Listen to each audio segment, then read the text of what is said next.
Já está na sua tela Mateus capítulo 5, versículo 14, esse que está grifado aí, destacado para você no texto, que diz assim: Vocês são a luz do mundo. Não se pode esconder uma cidade construída sobre um monte. E também ninguém acende uma candeia e a coloca debaixo de uma vasilha. Ao contrário, coloca no lugar apropriado e assim ilumina todos os que estão na casa. Assim, brilhe a luz de vocês diante dos homens, para que vejam as suas boas obras e glorifiquem o Pai de vocês que está nos céus. As palavras de Jesus são sempre incríveis e aqui nos lembramos que Jesus vem dizendo coisas para os seus discípulos quanto ao que eles devem viver, como eles devem viver, como vive um discípulo de Jesus, o que é que ele carrega dentro de si, o que é que ele, como é que ele reage à vida, como é que um discípulo de Jesus encara a vida aqui com o pé no chão, né? Então nós já temos falado sobre isso, chegamos na parte em que Jesus diz: agora vocês precisam ser sal e luz. Já falamos na live passada sobre ser sal. Vamos entender um pouco melhor essa coisa de Jesus dizer que os discípulos dele devem ser luz. Bom, esse contraponto luz e trevas é bem comum no texto bíblico. O livro de João, por exemplo, apresenta isso frequentemente. Luz e trevas, bem e mal. É um esforço também de trazer a nós uma realidade de que o discípulo de Jesus, no caso dessas palavras de Cristo, ele vive de um jeito diferente, não é? Ele encara as coisas de um jeito diferente, nos lembrando que ao ser luz, por exemplo, você acaba com as trevas. Essa é a realidade, inclusive, que a física nos apresenta. O que é escuridão? É a falta de luz. Onde tem falta de luz tem trevas, ou seja, quando a luz chega, as trevas acabam. Ok, meio básico isso, mas interessante para a gente começar a linkar com o pensamento de Jesus.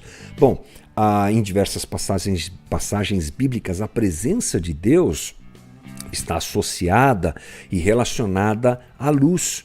Não se esqueça que no princípio Deus trouxe luz ao universo. Haja luz. Não se esqueça também que Cristo nos transportou das trevas para a luz. Não se esqueça também que Deus é luz e nele não há treva alguma. Então, ser luz é mostrar Cristo a um mundo que vive em trevas. É trazer claridade e isso permite que nós enxerguemos a vida como ela é e nos mostra caminho e nos encaminha para o reino da luz. Algumas coisas que a gente pode pensar sobre essas palavras de Jesus.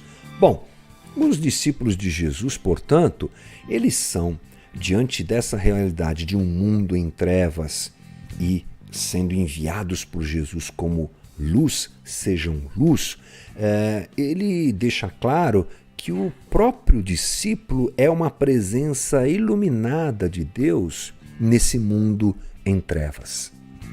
O discípulo de Jesus, ele aponta para um reino diferente, que é o reino de Deus, que é um reino que anda na contramão de toda essa realidade de opressão, dessa realidade de morte, que nós encontramos nesse mundo caído, como a gente costuma dizer, que nos cerca, que nos atinge, que nós percebemos, com as quais nós lidamos.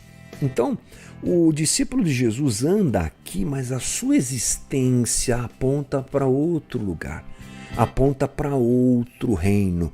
Ele caminha no meio da morte, ele caminha no meio do caos, mas a sua vida traz uma luz e aponta para esse reino de luz.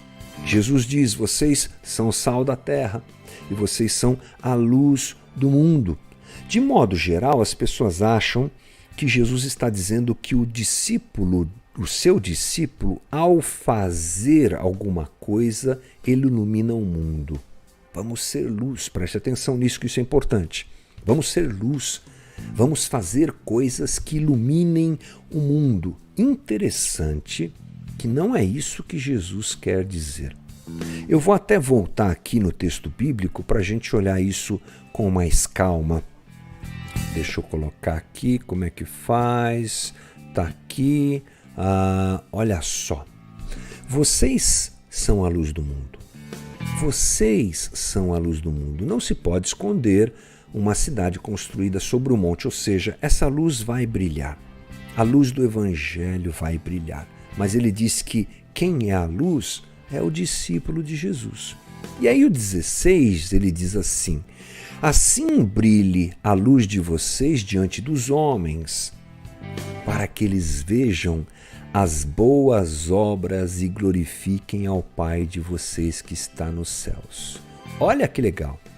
Jesus não diz que são as boas obras que são luz. Ele diz que os discípulos de Jesus são luz. E eles fazem boas obras que são iluminadas por essa luz que brilha do discípulo. Poxa, gente, isso é significativo para a gente. Quem brilha não é o que brilha não é o que eu faço. O que brilha é quem eu sou. Quando quem eu sou brilha, as obras que eu faço são iluminadas. Então, os discípulos de Jesus, eles fazem, mas não é o que eles fazem que ilumina, é quem eles são que ilumina. As boas obras dos discípulos de Jesus podem, então, serem percebidas e vistas de maneira adequada. Isso é relevante, sabe por quê? Porque nós temos, nesse mundo mal, muita coisa boa sendo feita, né? Não tem só crente fazendo coisa boa. Para com isso, né, gente? Tem muita gente fazendo coisa boa por aí. Mas Jesus, a partir dessa ideia de que a luz que emana da vida do discípulo ilumina o que ele faz, ele coloca então aquilo que é feito de boas obras em categorias. Existem as boas obras que são feitas pelos discípulos de Jesus, e elas então são iluminadas por isso, elas ganham, elas são destacadas por isso, percebe-se alguma coisa diferente de outras boas obras que são feitas no mundo, mas não são iluminadas pelo Evangelho de Cristo. Então a gente volta àquela conversa, tem muita coisa boa sendo feita nesse mundo, mas às vezes o propósito daquilo que é bom não é o Evangelho. O propósito, melhor dizendo, o motivo, essa é a palavra, a motivação que leva alguém a fazer coisas boas pode não estar correto. Nós já falamos algumas vezes sobre isso. Jesus faz então uma distinção entre obras boas que apontam para o reino da luz e obras boas que apontam para outros reinos. Não são as obras que brilham, são os discípulos de Jesus. E a gente então entende que nem toda boa obra aponta para Deus. Nem toda boa obra está dentro desse espectro do Evangelho. Nem tudo que é bom faz referência ao reino de Deus ou está relacionado ao reino de Deus. Aquilo que é muito mais importante é quem faz e como faz e por que faz. O que ele é ilumina o que ele faz. Eles são a própria luz das boas obras que realizam. E quando elas são vistas, elas falam para aqueles que veem por que você está fazendo e mostra a motivação. Isso é importante, já indo para o final do papo, porque, como eu disse, existem outras pessoas fazendo bem nesse mundo. A gente chama isso de graça comum na teologia. O que é a graça comum? É a presença do bem no meio do caos da sociedade em que a gente vive. Não tem só coisa má no mundo, tem coisa boa. E por que a gente chama de graça comum? Vamos dizer assim, que é um sopro de bem que Deus permite que esteja na vida do homem para que a gente não se destrua completamente, né? O mal está em nós, somos pecadores, mas somos capazes de fazer coisa boa. Carregamos na nossa constituição humana solidariedade, misericórdia, sim, esses lampejos de bem, de paz, de graça estão na vida do homem, mesmo naquele que não tem Deus como Senhor da sua vida.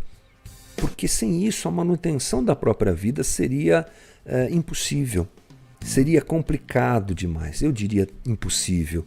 Então o bem ele está aí, o problema é por que ele é feito, qual é a motivação do bem, né? O que produz isso e para onde isso aponta principalmente. Um discípulo de Cristo, ele faz boas obras, ele faz o bem e ilumina o bem com a vida que ele tem. Ele ilumina o bem com o coração que ele tem, com as decisões que ele toma. Aquela boa obra que ele realiza é avalizada por uma vida coerente com o Evangelho e com o reino que ele representa. A gente já sabe que a própria sabedoria popular diz assim, o que você fala tão alto, que eu não consigo escutar o que você diz. Já ouviu esse ditado? Você fala tão alto que eu não consigo escutar o que você diz. Né? O que você faz é complicado porque não tem um respaldo em quem você é. Os discípulos de Jesus não são incoerentes. Eles fazem o bem e apontam, mostrando a sua própria existência, brilhando diante dos homens à luz do Evangelho para o reino de Deus. Então aquilo que a gente faz ganha um significado muito especial.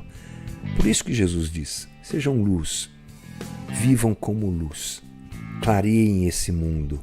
E aí as boas obras que vocês fizerem vão apontar para o reino dos céus, para o reino da luz, para o reino da graça. A minha oração é óbvio, espero que você ore comigo, é que a gente seja luz no meio das trevas e a luz de Jesus em nós, melhor ainda, né? Ilumine os nossos atos de graça e bondade, sempre apontando para o reino de Deus. Esse foi o nosso Novamente de hoje. Bora lá, gente!